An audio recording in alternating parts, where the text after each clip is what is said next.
All right. We live, baby. We in this thing. You are now watching J.U.K Sports Show. I'm your host, King Ralph, here with the homie and my co-host, the homie Kyle. What's popping? What's popping? Brand new whip just hopped in. Hey, it's your boy Kai over here, and I'm doing good, man. I hope you had a great holiday weekend, man. I did. I know for one thing, I'm no longer quoting Jack Harlow. Oh, right. Hey, I don't want people. By the way, I want to set the record straight. I don't want people to think that I'm like a fan of his or anything. I'm not a hater anyway. I just for some reason, whenever he says "What's popping," that's the thing that comes to my mind. So that's the only reason. I don't want people like, "Oh man, he just listen to Jack Harlow and all." Nah, man. I'm a Fab Jada, Jada Montega, type person, man. Man, and then like his album came out. Yeah. And I just found out I was telling my brother about this line that he said, and then it was a YouTuber he was watching. They was talking about Drake's feature, and I was just like, bro, I just felt like his feature was submitted. What, Drake's feature? Yeah. Oh, I thought he took over the song, bro. I'm not gonna lie. I felt like his verse was better. But it still was submitted. Yeah. I agree. Okay. Like even the part before, not to go too much on a tangent, because we got a lot to talk about. But there's a line in the song where he's like, "I can't pull out 100,000." Or my grandfather would have a heart attack if I pulled out 100,000, so I can't pull out 100,000. And you turned the album off after that. Exactly. Yeah. Exactly. You know that meme where that dude is like ripping the headphones off his head? That's exactly how I felt. Oh man. But anyway. Before we get this thing jumping, you want to do any podcasts, photo shoots, music videos?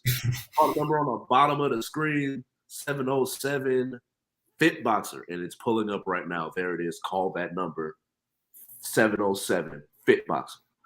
And you want to start off with positivity, or you want to start off with negativity?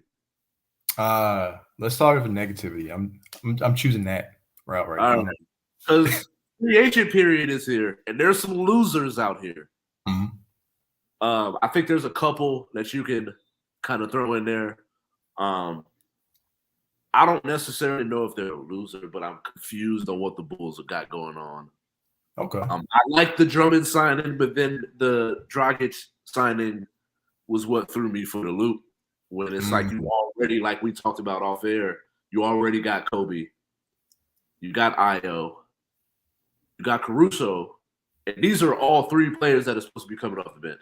Then on top of that, you already have Zoe and Zach, who even DeMar can play the two as well. So it's like, what are we really doing here? But before I go on my tangent, I'm gonna let you go first. Who are some of your free agency losers? Okay, so one of my free agency losers, and I actually had a slight change of heart because I kind of overreacted to the signing, which can happen. But actually, the former defending champion Milwaukee Bucks, because when I look at the Milwaukee Bucks, they need to continue to build around Giannis. And some people would be like, "Well, you have Drew Holiday, you have Chris Middleton. Had Chris Middleton played, they would have made the NBA Finals. And they might have even won the NBA Finals because people know I was on them pretty much all year. I make no mistake, I had the Warriors and Bucks. But and while that may have been true, other teams do get better around you, right? Within the Eastern Conference. And the reason why I say that they're losers, Ralph, thus far, is because they went out and got older. They got older and they lost more athleticism with a lot of with the moves they have done. Right? They added Joe Ingles. On paper, you're like, oh, Joe Ingles, good playmaker, woo, can hit three. He was great on the Utah Jazz, a team that never went anywhere. But Joe Ingles was one of the better players. And I look at the signing and I'm like, that's not really necessarily what they needed. They needed a shot creator. They needed an infusion of offense, someone who could actually create their own basket. Because we saw during the playoffs that the bench only scored a total of 16 points in their last series versus the Boston Celtics. Also, within out of the 16 teams, Ralph, who made the playoffs, last season or this past season. The Bucks actually ranked 13th in points per game. Now, obviously, the absence of Chris Middleton had something to do with that, but you need to stay ready so you can get ready. That's a mentality that I use, or verbiage I use when I talk about my Ravens this year, why I think they're going to be really good, because they've made sure they address multiple areas of need. Well, getting Joe Ingles, yes, he's a playmaker. He can hit the three, woo, but he's 34 years old, coming off an ACL tear, right? Yeah. Okay, so you got older. You have 34-year-old George Hill. You have 34-year-old Joe Ingles. You have a 32-year-old Drew Holiday. You have a 30-year-old Chris Middleton. Okay, he's coming back, right? But then you have a 34-year-old Brook Lopez, and you need a backup big. So what do you recently do? Yet the other day, you re-signed Serge Ibaka, who Serge Ibaka, with all due respect, has not done anything on the court. The Clippers pretty much lost money investing $15 million in him, and I thought that would be a power move when they signed him. And then he injured his back. He never played for them. He got upset with losing playing time to Isaiah Hartenstein, so they traded him to the Milwaukee Bucks, and they lost Dante DiVincenzo, which was now on the Warriors. We'll probably get to that. And he didn't even play for the Bucks. We see him more in YouTube videos, rap videos, dancing, moving and grooving. Not saying he can't have a life. Fashionistas and all this other type stuff, on the sideline at shows, but he's not actually playing. So I just feel like they actually got older, where a team like the Boston Celtics, I feel like, which I'll talk probably in my winners, they continue to add and get better, and some other teams got better. So that's actually a key loser for me, but I don't want to go too far into it, and I'll swing it right back over to you, man. I know it's a tough situation. I was really sitting over here trying to think of like some losers. Mm-hmm. And like one of them is to be determined. Okay, that's fair. Free agency they're going to be a free agency loser if they got a free KD, and we'll talk about that later on. Because it doesn't matter if you like bringing back Patty Mills and getting a TJ Warren looks good if you have them as role players to these stars, right? So like it doesn't look like anything if now those are your starters. Yes. And then it's another situation, the situation going on with Miles Bridges. Right. The timing of everything, whether or not he did it or not, I'm not even gonna get into that situation because that's a whole other thing in its own entirety. He's been charged and all of that. So like, it's just the timing of everything. The bad contract with Hayward. Now Miles was actually starting to get to the point where you could see the promise, and then now it's all bad. So it's like them not being able to bring in free agents, top level free agents, puts them at a certain spot where your draft picks got to be hits.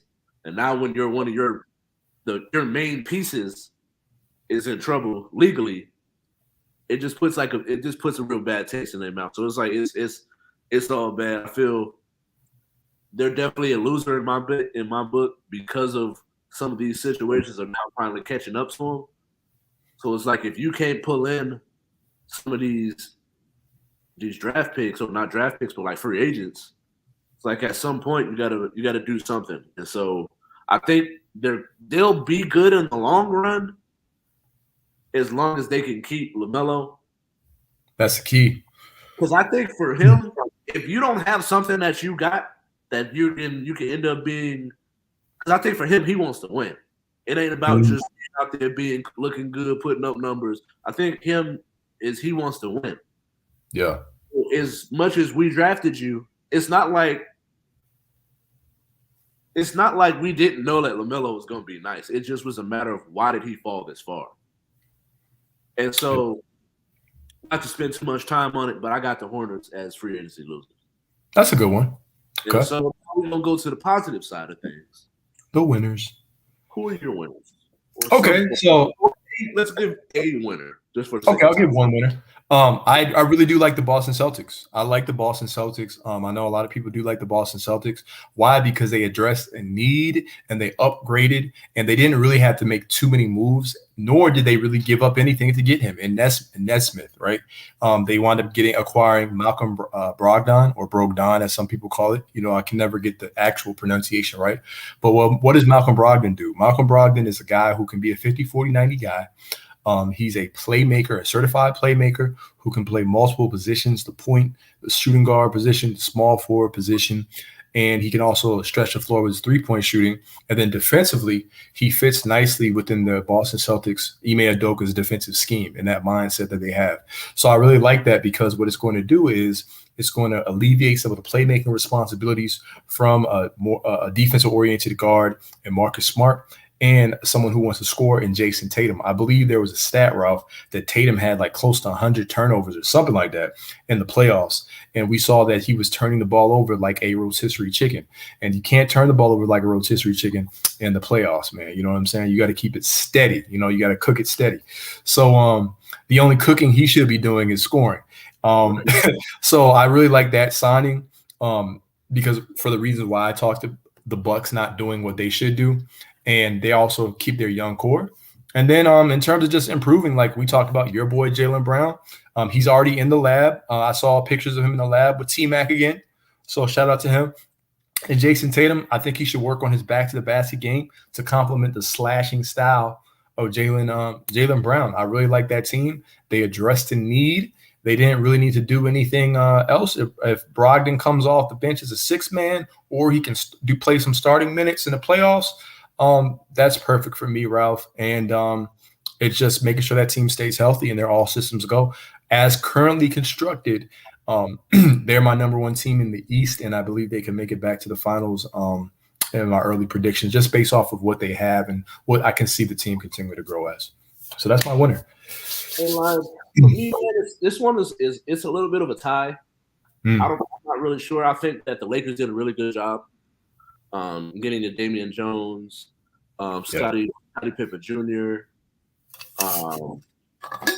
getting Troy Brown. They got young, but they had the one thing for me is why it could end up being free agency winners. They could be the biggest winners, but it's also like you don't really know what you're getting.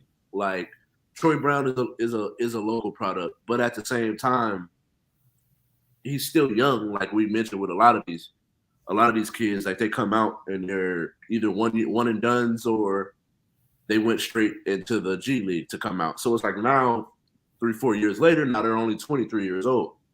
It's like, so now at this point, whatever player they're going to be, that should start to form at this point. And so Troy Brown being 23, Damian Jones coming in, Scottie Pippen Jr. and what he's been able to do in the summer league so far. So it's like you have, and they got younger while getting rid of some of that older talent. Or lack of talent, depending on how you look at it. But like, that's a mellow. Then the Warriors too, with what they were able to do. They got White Dante. Now you pair that, and this is the one thing I think that when it comes to like the Bucks and why they were one of the losers, it's like it's been proven that you can't just go grab people that used to be stars or really good rotational players 10 years ago, or even 5 years ago, and just try to place them into your team and then see what they think that that's gonna lead to dividends. Yeah, it's like I do think that the Warriors do a really good job of mixing veteran like leadership and their players along with young up and coming players. And they already have a plethora. You got the Moses Moody's, you got the Kumingas, you got the what's my boy? Kuminga, Moses, Wiseman. And then who they were able to draft at the end of the first round, along with now you got Duncan DiVincenzo, it's like it just looks like the Warriors are here to be around for at least 3-4 years. And so I think that with that, what I'm able to see right now, based on the team, how they're coming off of the finals, and their young players are only going to get better. So it's like I'm going to call them the winners, but the Lakers could end up being winners depending on if these young players hit. I like that. I definitely like that. And I was also going to add another team that I had down as a winner in terms of free agency real quick. The Denver Nuggets adding Bruce Brown, a guy who can defend the other team's best player, a team that obviously they wound up getting KCP, I believe, in a trade, which people knocked the trade and talked about, why would they do that, or the salary dump. But when you look at it, they needed someone who can be consistently knocked down a three. And KCP is also an underrated defender and played a crucial role in the bubble. So on the surface, the move that they made, moving Will Barton, a shot creator, Will Barton, and I guess I forgot who else they moved for KCP. It may not look sexy, but I think if the team if Murray is back and everyone else is back, that would actually help Jokic. Okay, I can kick out to the 3-point shooter. And Bruce Brown is actually, we saw him. He can do some things on offense as well now, and he's a hustle player. And then my last quick team was the okay, so the Brooklyn Nets, we talked about, me and you agree we're on like the verge with them. I do like the moves though of the TJ Warren. And if I'm KD, I'm not leaving. And we discussed this. Their roster is actually nice. Look at the starting lineup of KD, Kyrie, Joe Harris, Ben Simmons, and a Speedy Claxton. Then on the bench, you get Cam Thomas, you get Patty Mills, you get Seth Curry, so you get another sharpshooter. You get TJ Warren, someone who can give you 20. And then I forgot who else they had. They had somebody else you replace Bruce Brown. So you lose Bruce Brown, but you replace him with a defender and Royce O'Neal. So if you look at the team like the Nets, right, Ralph, like their issues was what? Steve Nash and the coaching adjustments or lack thereof, Kyrie Irving's availability and durability, obviously, and then interior defense and rebounding. They still need to get another backup big or a big that can rebound, and like a JaVale McGee, who obviously I don't believe is available, but they need someone of that ilk just to, shore up that interior. But Ben Simmons also cures some of those ills, at least in the starting lineup. So I actually like the signings, like we said, the role players they got for the team. If KD's blind loyalty to his boy, who I love, Kyrie Irving, doesn't cost him, if he stays and sticks it out, you could say that the Nets have a roster that is better than, I would say, at least 50% of the NBA if they're all together. So I like some of the moves that the Brooklyn Nets, personally, in my opinion, on paper made for that team. Yeah, so you playing off of that and using that, should the Nets blow this thing up?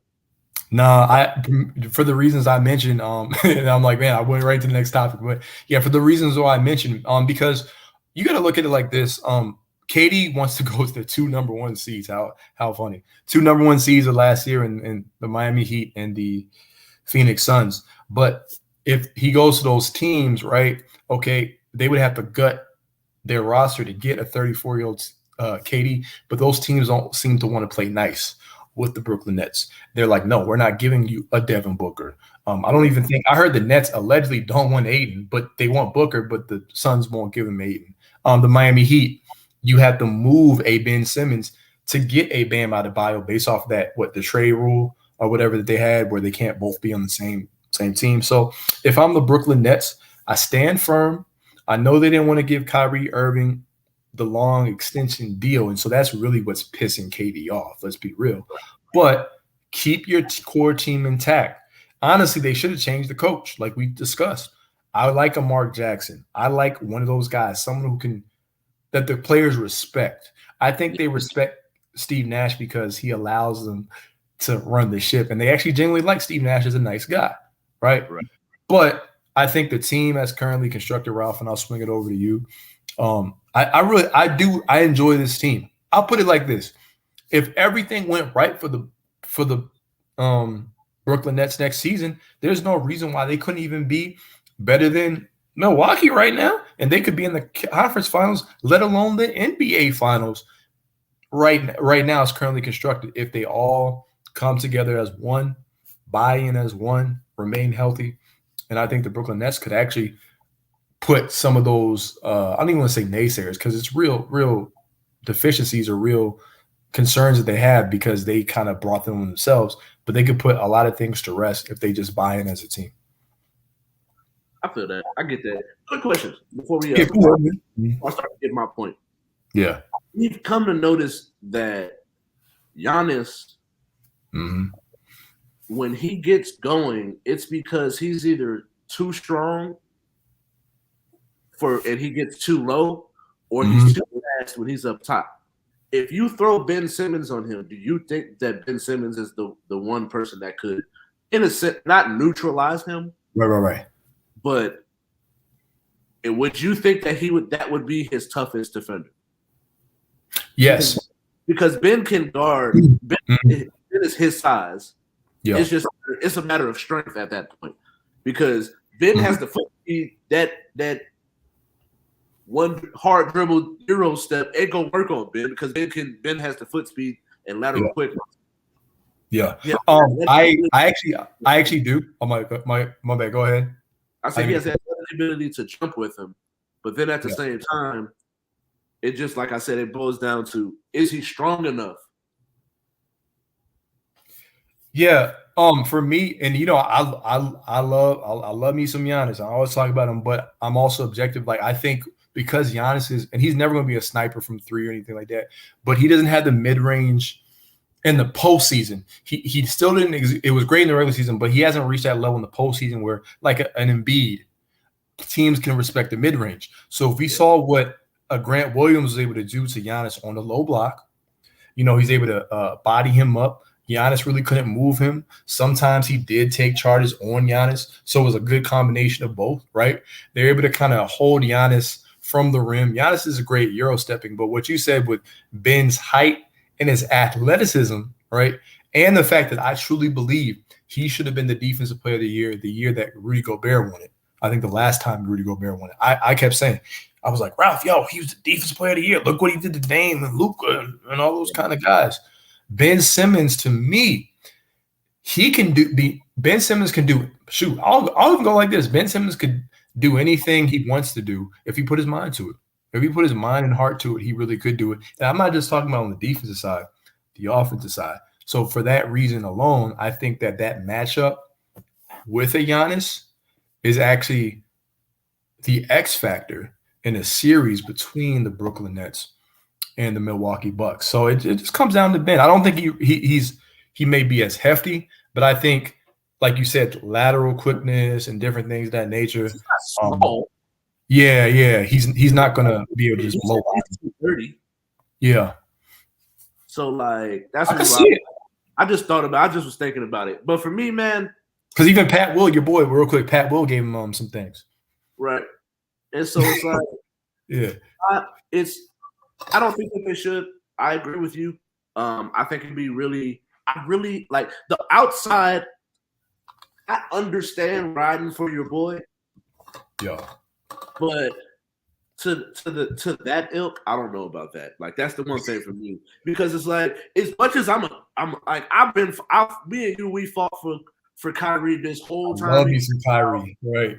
Like I love his game. I'm actually I don't have no problem with none of his stances outside of that Earth thing, but that's a whole nother thing. I actually like the idea of having that conversation because I always tell people just because we read about it in our school books, it's been proven that they lied to us about a lot of things. So I actually a big proponent. Question every information that you're given. And to the point of you got to show me where you got that information from. Right. And so, but not to get off too far from what actual basketball means, but like I understand why would I want to give you want a max deal, long-term deal. You want me to, now it's getting to the point where it's like almost $50 million a year. And then you just up and decide that you don't want to play. Talking about there's bigger pressing things. And it's like, black people are being shot at an alarming rate, unarmed by cops. There was literally like the dude that shot up Chicago was caught and he wasn't killed. And then in another city, someone was shot at 60 times unarmed.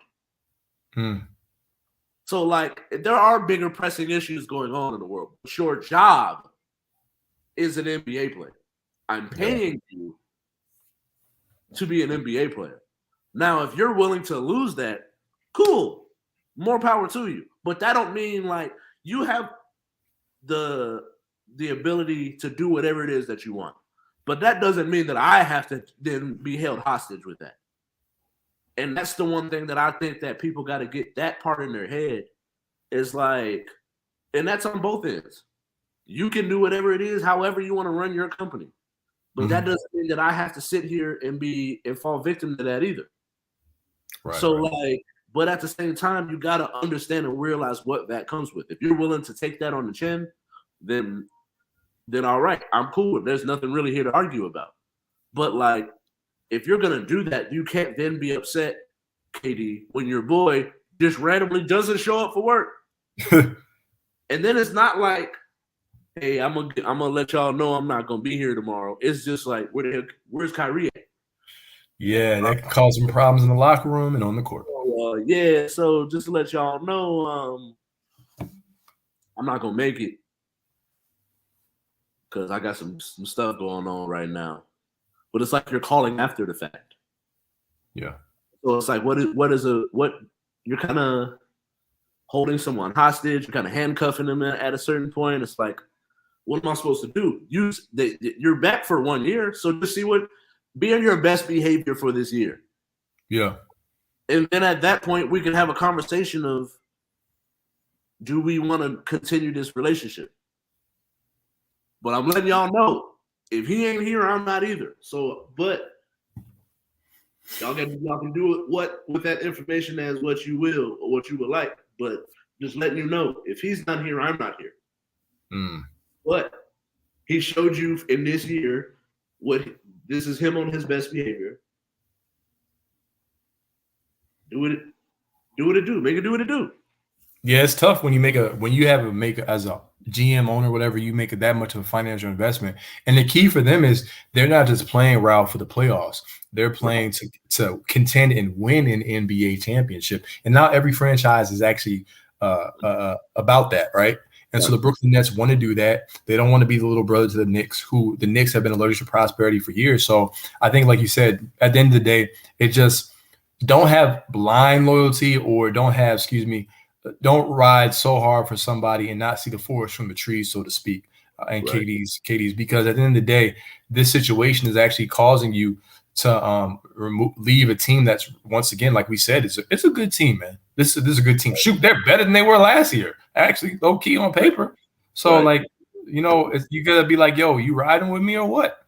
You know? So, yeah.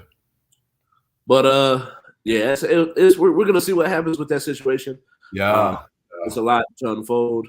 I've heard as far as the Kyrie Irving deal is done, is as good as done. I've heard that smoke. Lakers and blowing smoke, and it really doesn't make any sense to me to trade the team. I would go through this season, because the one thing that, like, people say, or I don't think people really realize this. Yeah, we're in the moment of, we're in the era of player empowerment. But just because you come to me and tell me you want to be traded, that don't mean I can trade you. Facts. So we'll see what happens in that situation. But we talked about it last week. Brittney Griner's situation in Russia. She's in trial. Now, I'm not sure how many days. I think they started trial on Friday. She's got to the point where she's saying she's scared that she's going to be over there for the rest of her life, and she's fearful of her life, for her life at this point, to the point where she wrote a letter to Joe Biden. I don't have the particulars of what was said in the letter, but I got you. But what are your thoughts? Okay, so I'll start it off with reading the letter, so that way we can both kind of feed off what exactly Brittney Griner said. So she said, and it's relatively short. She said, "As I sit here in a Russian prison, alone with my thoughts and without protection of my wife, family, friends, Olympic jersey, or any accomplishments. I'm terrified I might be here forever. Please do all you can to bring us home. I voted for the first time in 2020, and I voted for you. I believe in you. I still have so much good to do with my freedom that you can help restore. Mm. So here's the thing on the letter. Firstly, I have no issue with the letter. I thought that the letter was well thought. I believe that it was direct. She even said that I supported you, so you should support me in a way. She's not she's no criminal to the country, right? We know who she is. And I just found it's kind of heartbreaking and it's saddening when you think about this. She feels like her freedoms have been denied, right? And then there was some backlash. I believe her head coach of the Phoenix Mercury said that directly. She said if she was a woman, if she was a man, excuse me, or no, she said if she was a man and she was LeBron James. Once again, we got to bring LeBron James' name up and everything. But she said, Ralph, she pulled that card. She said if she was LeBron James, she would be home already.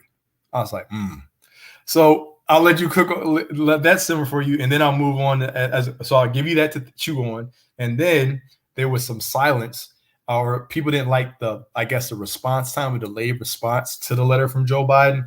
And Joe Biden's recently, as of I believe this article was written today, July 5th. Yes, I'm reading from the USA Today. The White House, what was it? The press secretary said he takes this to heart. He takes this job very seriously, especially when it comes to bringing home U.S. nationals who were wrongfully detained. Okay, so we didn't hear from Biden, but we heard it from the press secretary. Actions speak louder than words, right? Exactly. So until there's action, they could say anything. Right. So that's how I feel about it. But I thought the letter was very heartfelt, direct. And so now we're kind of we're playing the waiting game. But as far as a head coach,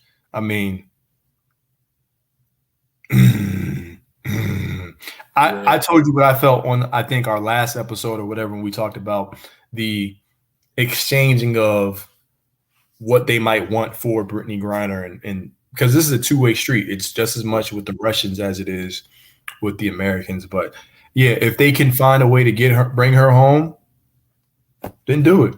But yeah, we're playing the waiting game now, man. Your thoughts? I'm tired of people going straight to the top player in the league. That's just the one thing for me. And throwing LeBron's name and everything. Because it's not even like Brittney Griner is the best player in the WNBA. Right. But she's pretty good. You can argue, but then this is my thing when I start talking to and I was having this conversation with my homegirl, and I was talking about women. Women will have false equivalents. And it's like, is she the best player in her league? No. Is she top 3? If you go and ask people who actually watch it, no, she's not. I'm taking Cambridge. LeBron is at least top 3, if not the best player in his league. So you got to use your equivalent. Now, if it was Devin Booker, then it would make more sense. Right. But also, if it was Devin Booker wouldn't be in that cell. So to go back to the point, I understand your point, but you got to stop using the top player in the league as obviously is the most important person to NBA basketball right now, and generates the most money. Exactly. So it's like you got to know what your equivalent is in this situation. Is she being wronged? Yes. Is it LeBron's fault? No. Stop throwing his name out there as what we're using here. And I'm not even I talk my stuff about, I criticize LeBron all the time. So he's not not up for criticism. But he's catching strays for no reason. Random strays. Right. He's like, wait a minute. I said that she should get out of there. What does it got to do with me? And I get why he calls out people now sometimes on Twitter because of that. They use his name too much. Yes. A little too much. Right. Skip and Shannon, they be talking about the Cowboys and somehow LeBron's name get brought up. Like, what? Right. But to get back to the point, man, I do think she's being wrong. I have no problems with the letter. I thought the letter was well thought out. Like we said before, it is one of those things where it's not like she would. Now, it would be interesting if it came out that she never had these vape pens. But if she had them, I totally understand. But 10 years is my thing. Because it's like if she was to get caught with that in a state or city in America where it wasn't legal, she wouldn't get 10 years. Right. And that's the whole thing that I think that, and it also kind of one of the things that I talk when I had these conversations with people. I hope you realize we might talk stuff as minorities in this country. I still would not want to get pulled over and go to jail in no other country. No. And so it's like it sucks that she has to go through this. I really do hope that Joe is able to get her home. I do think it was one of those things where it is a little heartbreaking just listening to those words. I think it is smart to I was there to support. I supported you, and I've never voted before. So I hope that you can return the favor or at least have my back in this moment. Yeah. I just would have liked to. I mean, I do understand she's in the middle of a court case, so she can't admit guilt. But at least take some accountability for what happened to you. Because it's not like you didn't do anything. Right. And so I hope she's able to come home. We're going to continue to keep talking about this.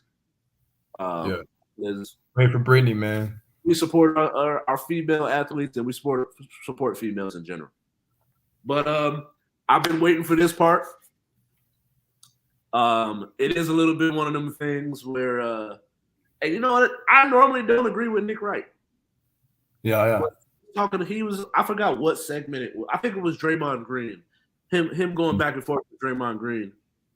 And it was like, you start to get to a certain point when you mostly, although we cover sports in general, we're not able to have deep, in-depth conversations on soccer. And I could have a deep, in-depth conversation, but I don't know if you could when it comes to baseball, hockey, among some of those other sports, tennis and golf.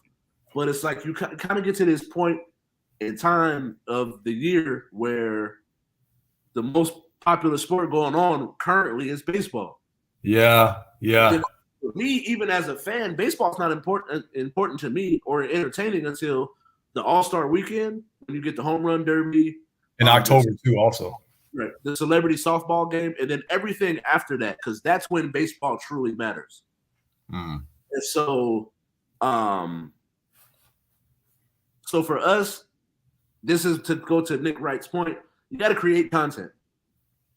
And as a football fan, I was a fan of football when I was like in the 90s, but I didn't really I was only 10 years old when by the time that ended. So for me, the 2000s was my golden era.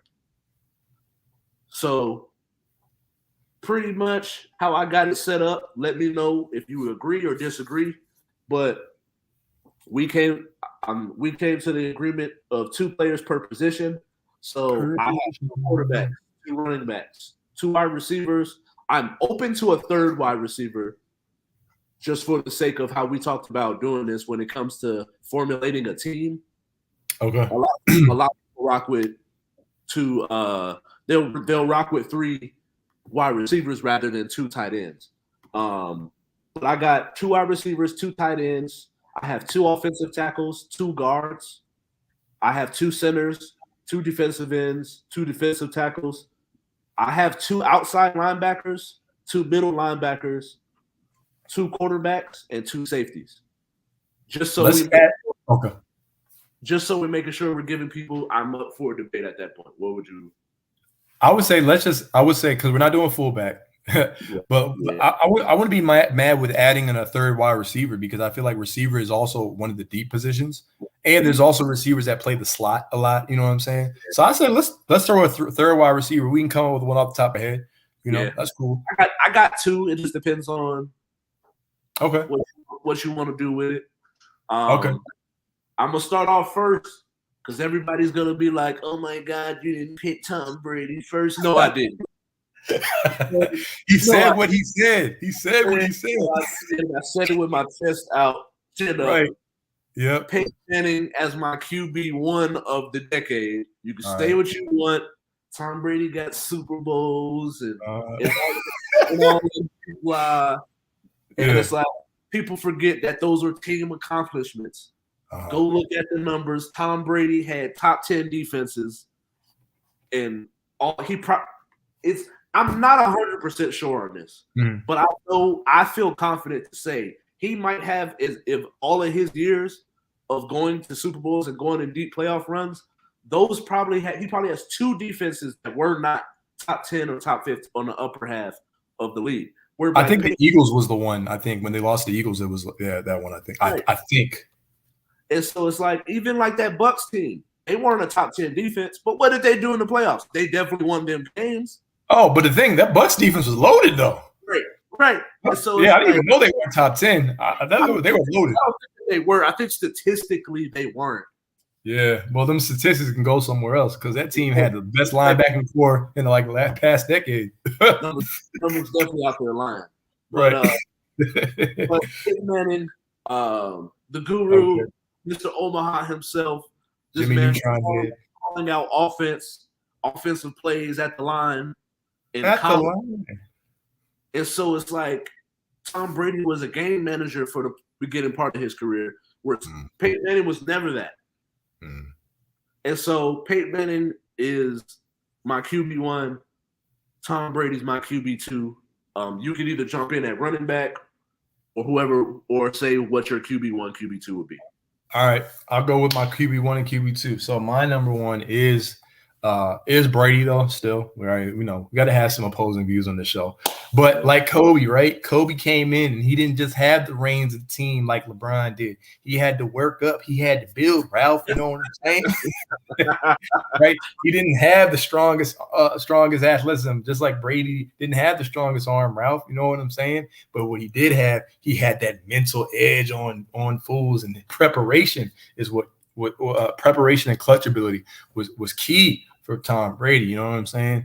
And the moment he finally got a great receiver, he went nuclear with the 07 season. So 50 touchdowns is insane. I don't care what anyone says. 50 touchdowns is insane in the membrane. Word to Cypress Hill. And then number 2, I got Jimmy Neutron himself, aka Peyton Omaha. I'm changing things at the line. Sometimes I'm calling dummy plays. Peyton Manning, man. I'll never forget that comeback he had on the Tampa Bay Buccaneers. That was simply amazing. I mean, the dude, he was amazing. He was the human computer that I said. You know, he was the human computer. So those are my 2. We can move on to running back now. For me, man, as much as I hate to say it, and you probably think like, why would you hate to say it? But okay. The Daniel is my QB, my running back one. I get why you hate to say it.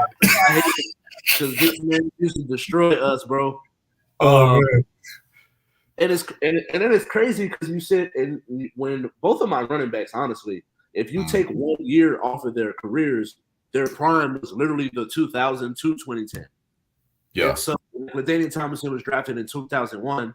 So it's like he played for 10 years.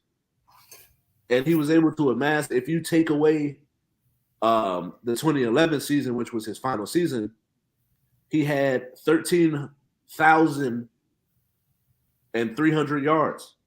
That's insane. 10-year span. And then he had 84 touchdowns. And this was like he's one of those players that you could put him in any era. Because now if you take him and put him, he was one of the first. If you really go and you look at like the top 10 running backs, how many of them were legit pass catching threats? Not just dink and dunk, but like go beat the linebacker on a route. And go just LT, maybe Bell, and maybe Falk that I can think of in history. Right. And so it's like they either did one or the other. And it's not too, now you can maybe go a Gale Sayers, but at that point, I didn't see Gale Sayers. I just know. Yeah, I didn't see him either. Right. He was Reggie Bush before there was Reggie Bush. Fair enough. So I'm just assuming that he would have had that in his repertoire because even as shifty as Barry Sanders was, he was handing him the rock 30 times. Yeah. And so LT is running back 1. Edgerrin James is running back 2. Edgerrin James, the same thing, where his first 2 seasons was crazy. He went crazy. 1,500 yards, 1,700 yards in his first and second year in the league. Okay. And he's the only person with a Hall of Fame statue with locks. Shout out to Woo! Talk about it, man. Okay. So that was a year 2? Yeah, running back 1, running back 2, Edgerrin James. I like that. Quite frankly, I don't even think there's, and obviously these are just our opinions, but I don't even think there's an argument against LaDainian Tomlinson. Maybe you can talk about playoff performance or whatever like that, but at the end of the day, LaDainian Tomlinson was the ultimate back. Why? Because he was able to score in the area of the field, Ralph, like where it was the hardest, the end zone.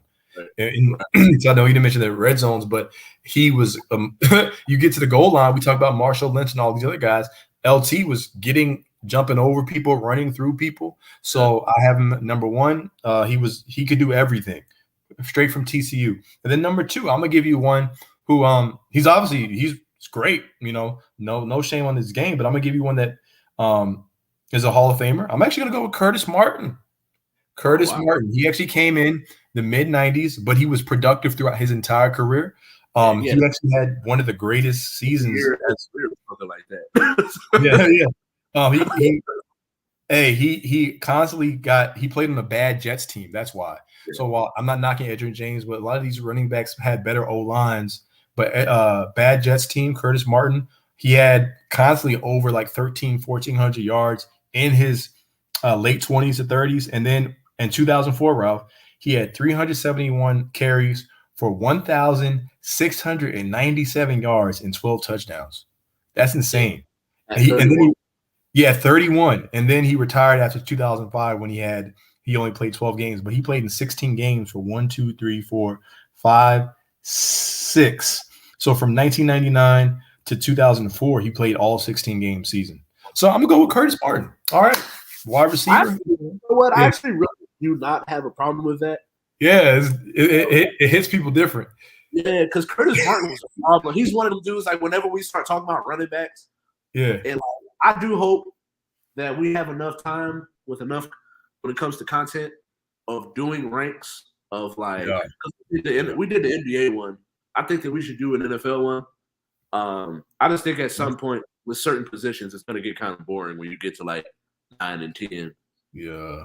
Like I don't necessarily want to do 10 with every position, but with running backs, I definitely want to go because I think Freddie T, Corey Dillon was a whew.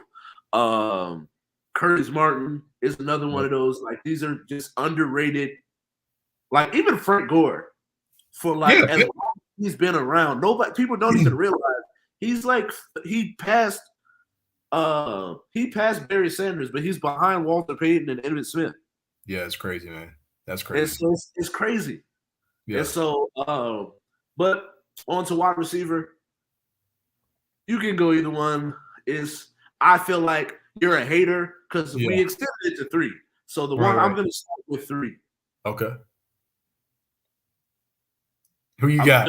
One of Edgerrin James' teammates, Marvin Harrison. Good old Marvin. Quiet. Are we allowed to talk about him on the street, man? Let me stop, man. Hey, you know what's funny is his son plays for Ohio State now. Oh, nice. Oh, so then his son gonna be a beast. Yeah, his son's finna be a problem. If you don't know this already, but the guys or our wide receiver, if you didn't know this already, but to get back to the point, because I'm starting to realize we got like about 10 minutes left. That's what I'm like, yeah. Marvin Harrison at wide receiver 3, 8-time Pro Bowler, 3-time All-Pro, Super Bowl winner, Super Bowl champ. Played from 96 to 2008. In 2002, he had 143 receptions, 1,700 yards. And like from 2000 to 2002, all 3 seasons he had over 100 receptions. In all 3 seasons, he was over 1,400 yards. That's crazy. And then so at wide receiver 2, this is where I say you can whatever you want to do, but I feel like if you don't have one of these, if you don't have these dudes as 1 and 2, who my 2 and 1 is, I got T.O. at 2 and I got Randy Moss at 1. I just feel like although T.O. was able to get the most out of his ability, I just think that what he was able to do on the field, Randy Moss, there is no one better than Randy Moss, period. As far as just an individual talent. Now, Jerry Rice had a better career, but as an individual wide receiver NFL talent, I'm taking Randy Moss. Okay. So for me, it's tough because, you have guys like Larry Fitzgerald who played in the Super Bowl and probably should have won the Super Bowl and was a model of consistency and caught everything and also played in the slot. But Marvin Harrison has all those receptions. And I like Marvin. I like it's crazy because Fitzgerald was my favorite wide receiver in college, bro, at Pitt. Yeah. And I feel like because he's quiet, he's like the Tim Duncan of receivers. But Fitz was really nasty. He was really, really nasty. Yeah. And I even have him, I think, ahead of Marvin Harrison all time. But he also played in 2 different decades, so it's different. Right. So I'm going to go with Marvin Harrison. I have the same exact list. So, yeah. I was thinking about Torrey Holt. I didn't even think of Larry Fitzgerald because I would put him in the 2010s. Yeah. That era. Yeah, because he did come in technically the middle of – he came in 04. 2004, 04? Yeah, he came 04. So I'm going to go Harrison. That's why I give him the edge. Because I give Fitz all time, I go Fitz because of longevity. Right. Exactly. So, okay. Yeah. All right, so we got the same 3. All right, who you got as your tight end? Or tight end. I feel like Tony Gonzalez and Antonio Gates. Same. All right. Introduction of what the tight end is today started. I feel like it started with Kellen Winslow. Then we get to Shannon Sharps in the mid 90s, and then in the early 2000s in late 90s you got Tony G and Antonio G. Okay. That is hard to argue any other tight end. I feel like you're tripping at that point. There is no other tight ends that could. The great Todd Heap. The great Todd Heap from the Ravens. Todd Heap, man. Todd Heap was that dude. Jeremy Shockey is the only one I can really think of. Right. He just didn't have a career. Yeah. All right, you want to go? You want to roll with defense? Because we can kind of skip the linemen for the time because I didn't even do linemen. I did just for the sake of need to be talked about. Like Jonathan Orlando. He's the GOAT. He's the GOAT LT for me. Yes. The GOAT, the GOAT offensive tackle. Okay. And Orlando Pace is nice as well. But he's not arguing for me. When you slide in the guard, Steve Hutchinson from the Vikings was a problem. Larry Allen, big strong Larry Allen from the Cowboys. Kevin Mawai. And my boy, Jets, right? Yeah, and then my boy Olin Krutz from the Bears. He was a center for them Bears teams when they were really bad, and he still made all-decade team. And so then we slide over to defense, man. I got Strahan and Pepper. Mr. Muscles, the sack leader. Yeah. How do you feel about that sack? How he how he got the title. And then Julius Peppers, freak athlete. What was he? 6'6", 6'7", 280, ran a 4.4 or 4.5, played basketball. I think he went to the Final Four too with the Tar Heels too, which is crazy. Yeah. And those are my defensive ends. You can say your defensive ends and then go into your tackles. Okay. So my defensive ends, I actually have Michael Strahan as well. Michael Strahan, the all-time sack leader. And then I also have Dwight Spinman Freeney. And why I had Dwight Spinman Freeney? Because obviously he's great too. But Dwight Freeney was the one defensive end that legit gave Ogden problems. Because he would spin and do all the kind of stuff. And Ogden could move. He was 7'2", 7'3", running and bam! And blocking for Jamal Lewis. Shout out Jamal Lewis, honorable mention. He was my favorite running back as a Raven. But yeah, so I'm going with Dwight Freeney just because I got a chance to see the problems that he did with old boy. And And then defensive tackle, I actually wound up having Warren Sapp, the great Warren Sapp. So before we, I mean, hey, he played Bucks, played Raiders, like, nobody, after that. So I got Warren Sapp there. And then my other defensive tackle. This is the one I'm curious about. I want to see what you. Yeah, this one was tough, man. This one was tough, man. But don't laugh. You're gonna laugh. But with all due respect to him, I'm just putting him down here because I'm just gonna be biased. He's not no Hall of Famer, not know anything. I'm just being biased, right? Man, they said that. That's crazy. You already said I'm going with the goose. Hey, R.I.P. the goose, man. Hey, he's like, he just lost his mind. Yo, I got you, bro. I gotta go with the goose, even for one season, bro. Goose did what he did. He was actually undrafted as well. There we go. I didn't know that him and Shannon Sharp was in the same draft class too. Mm-hmm. So I feel good. I actually got and then I got Kevin Williams. The Williams boys with Minnesota in them early 2000s were a problem, but Kevin Williams at D tackle is my dude. And then at this point, I got one at outside linebacker. I got one versus the other. They're two totally different types of outside linebackers. But you got that sideline to sideline Derrick Brooks with all types of speed. Mm-hmm. He actually was the person that made me want to get into being an athlete, but also he went to school for communications. Okay. So he was the first person I ever seen like that really stood out to me as far as being an athlete and being articulate and being able to articulate his thoughts in the sports realm. Then Marcus Ware on the other side for a whole nother, just a complete wreck your whole offensive game plan, outside linebacker, getting after the quarterback. And then in the middle, I got good old Ray Lewis, and it hurts my soul that he got the SpongeBob hair and then just completely changed up on this Brian Urlacher. Yeah. Okay. So that's your list? And then for the sake of time, I'm just going to throw off the other ones. Charles Woodson and Champ Bailey as my 1 and 2 corners. I feel like if we were to open this up to where it was an all-time list, it would be a different conversation. But I feel like there's nobody really messing with either one of these two dudes as far as what they were able to do on the 2000s. And then at safety, I got Ed Reed and Brian Dawkins. No, I do not have Troy Polamalu. Hey, Steelers fans gonna be in the comments. I do not. I just think that Brian Dawkins was better in coverage, where I feel like Polamalu was pretty much an extra linebacker. Yeah, he was. He was a versatile linebacker, but yeah. Right. Especially at that goal line. It's crazy. Actual safety position. Yeah. I feel like Dawkins was better in coverage as well as helping out in the run game. And so that's why I'm going to go Brian Dawkins over Troy Polamalu and then Ed Reed.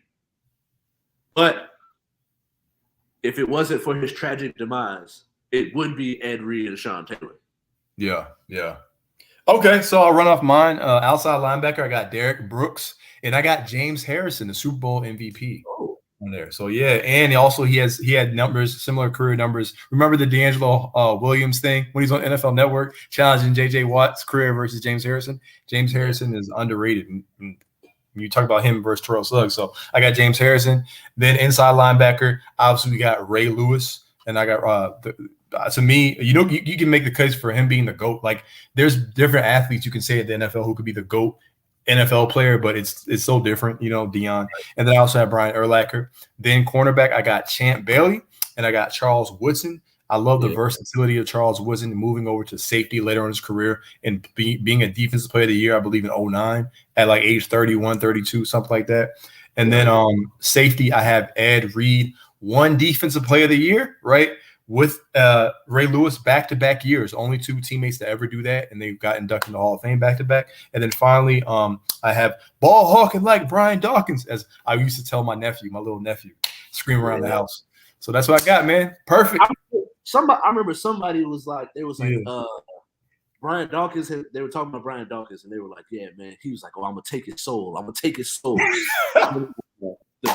The next play, they throw the ball to the sideline. Dude jumps up to catch it. Brian Dawkins lays that wood, And he looks up, Jesus. And it's just like, well, I've never seen a man so violent yet. A man of faith. A man of faith while on that field. He was just a complete Wolverine. Man. Thank you all for watching. Make sure you follow us on all our socials. Make sure you like, subscribe, and all that on Facebook, YouTube, the He Say, She Say, one word channel. Make sure you go on Instagram, J.U.K. Sports Show. Follow me on TikTok and Twitch, and as well as Twitter at KYNGRALPH, name on the bottom of the screen.